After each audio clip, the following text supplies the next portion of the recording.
بہت بڑا راز کھولنے جا رہا ہوں یہ کہ آپ لوگ تو یہ آج کیا بتا رہے جا رہے ہیں، مجھے نئی باتیں یہ نہیں ہیں، باتیں بہت سمجھ کی ہیں کہ آدم علیہ السلام کی جو خاص اولادیں ہیں، میں ان کی بات کرتا ہوں کہ کون کفر میں آیا اور کون جہل میں آیا۔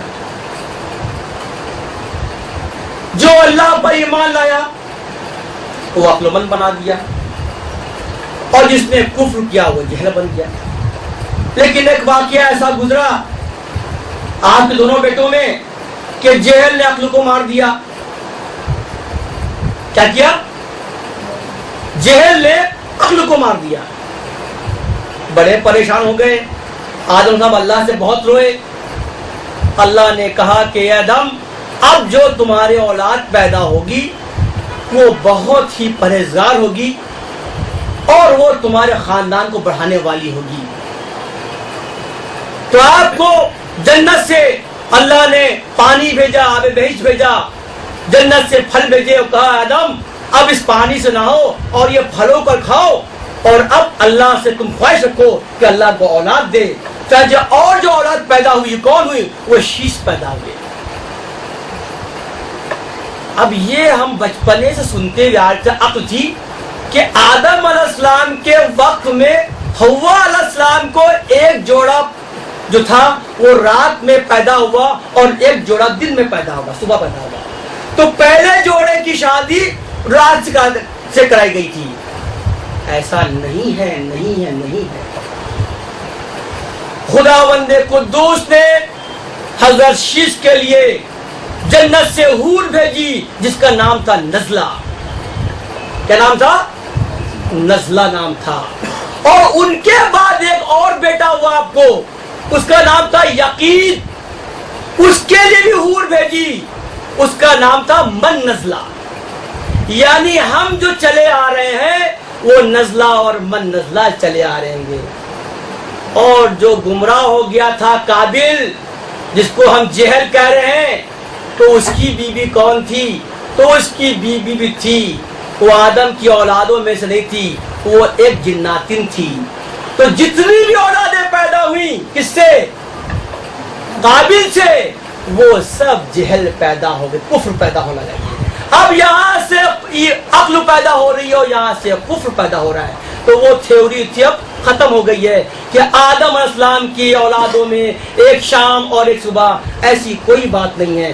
ایسی بات کرنے نہ دوسری قومیں ہمارے پاس نعوذ باللہ تہمت لایا کرتی ہیں جو ناقابل برداشت ہے گی۔ تو عقل میں سچ بات یہ ہمیں عقل ہی نہیں تھی، ہم نے پڑھائی نہیں، ہم نے سمجھا ہی نہیں، ہم نے وہ یہودیوں نصاراؤں کے لکھی کتابوں کو پڑھ لیا اور اس پہ عمل کر لیا۔ ارے کتنی کو دیں گے تو اپنے کو شرم آ جائے گی کہ ہم کیا پڑھ رہے تھے، کیا سمجھ رہے تھے، اور ہے کیا، سچ کیا ہے۔ ارے جو قادر مطلق ہو وہ سب کچھ کر سکتا ہے، اس کے لیے کیا پڑھا ہوا ہے۔ تو اس طرح میں دیکھا کہ آدم کی اولادوں سے شروع ہو گیا عقل اور جہل کا سلسلہ۔ عقل یعنی کہ جو حابل سے ہوئے، اور یہ جو قابل تھا وہ جہل بن گیا، اور یہ آج تک کے ہمارے اور آپ کے بیچ میں عقل اور جہل کی جنگ چل رہی ہے، اور آئندہ بھی چلتی رہے گی، یہ ختم ہونے والی نہیں ہے۔ اب کیا ہے کہ ہم سب یہاں بیٹھے ہیں، ہم نے بات ابلیس کی بھی کر لی، ہم نے بات آدم کی بھی کر لی۔ اب جو مقصد ہے کہ یہ جہل کہاں تک جائے گا، کوئی اس کو کہہ نہیں سکتا کہ یہ جہل کب ختم ہوگا اور عقل اس پر چھا جائے گی۔ لیکن عقل چھا رہی ہے، ایسا نہیں ہے۔ واقعی کبھی کبھی عقل 5-6 لاکھ عقل مل کر بھی جو ہے وہ جہل کو ہرا نہیں پاتے ہیں، اور کبھی کبھی کروڑوں جہل مل جائے تو بھی ایک عقل والے کو ہرا نہیں پاتا ہے۔ سب اس کا لوا مانتے ہیں۔ تو جیسے کہ جانتے ہیں 1375 عیسوی ہو چکی ہے جسم کی، کربلا واقعہ کو ہوئے۔ تو جب بات آتی ہے اہل بیت کی، جب بات آتی ہے حسین کی، یقین جانا دل بھر آتا ہے۔ سوچتا ہوں وہ کون سا جہل تھا، کون سا جہل تھا وہ کہ بھائی بھائی کو کاٹ رہا تھا، خون خون کو پہچان نہیں پا رہا تھا. کس کے لیے؟ چند حکومتوں کے لیے. اور جو عقل تھی وہ صبر و شکر کر رہی تھی کہ جہل تجھے کھلی چھوٹ ہے، تو جتنے ظلم کر لے ہم صبر پہ قائم رہیں گے. تو یہ واقعہ 1375 سال ہو چکے ہیں اس واقعے گزرے ہوئے، لیکن لگتا ہے جیسے کل کی بات ہے. ہم اپنے داداؤں کے نام بھول سکتے ہیں لیکن ان کے نام بھول نہیں سکتے. ایسی کیا بات ہے؟ یقین جاننا اگر ہم جہل و عقل کو دیکھیں گے تو یہ پورا واقعہ اسی مسئلہ کو سمجھ میں آ جائے گا. رونا بھی آئے گا، دل سے رو گے. آنسو کو نکالنا نہیں ہے، آنکھوں کو تراہنا تو یہ خود آنسو آئیں گے سننے کے بعد میں. یہی عقل والوں کی نشانی ہے. اور جہل مسکراتا رہے گا، بیوقوف بھی کہہ سکتا ہے، لیکن عقل والا آج تک زندہ ہے کہ نہیں ہے؟ آج تک اس کے نام لینے والے ہیں کہ نہیں ہیں؟ اور بتاؤ اس جہل کو پوچھنے والے کتنے ہیں؟ کتنے ایسے لوگ ہیں مجھ میں؟ بتاؤ مجھے کہ کوئی کہتا ہے کہ میرے بیٹا کا نام یزید ہے.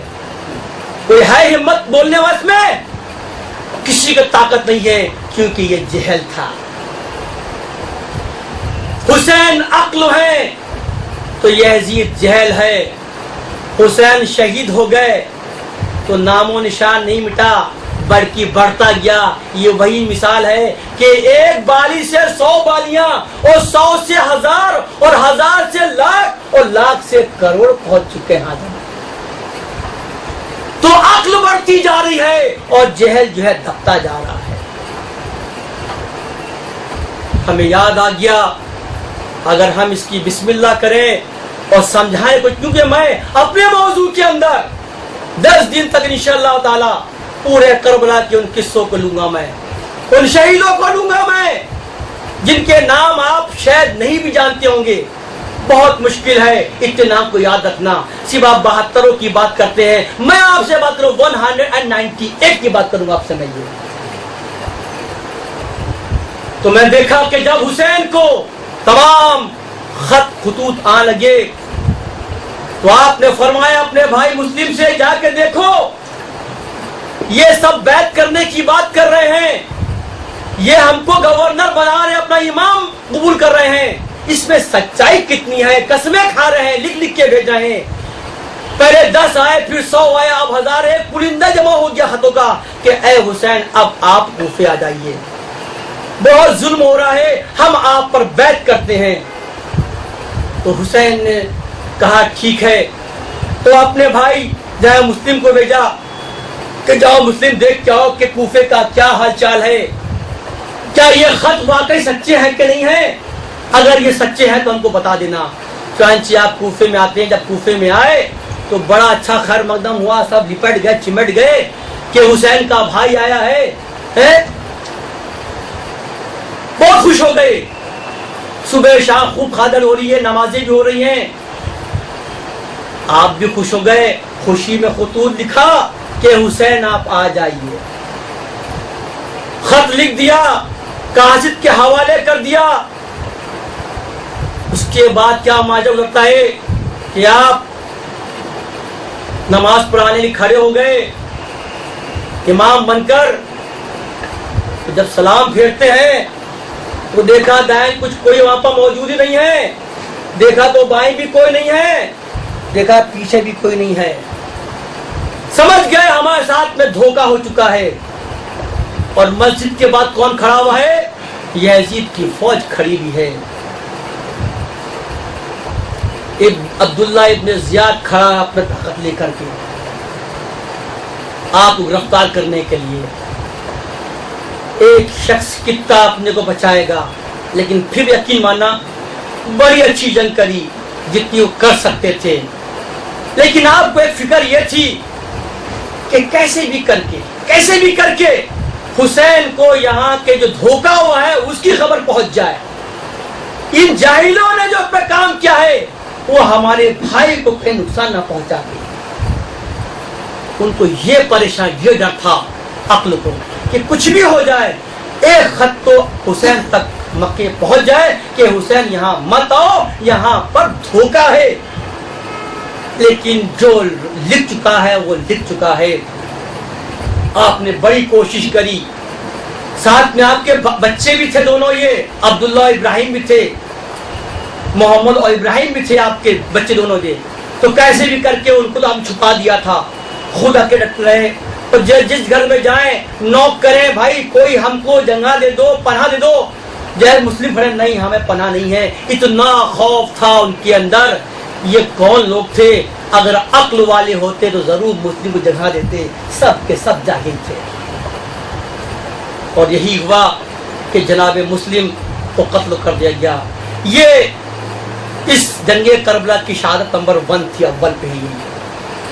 تو اے لوگوں، اللہ سے دعا یہ کرنی ہے کہ خدا عقل والوں کو سلامت رکھے، جاہلوں سے دور رکھے میرے مولا، اور اللہ پاک ہم سب کو ہمارے نبی اور نبی کے اہل خاندان کے لوگوں شریک کر لے۔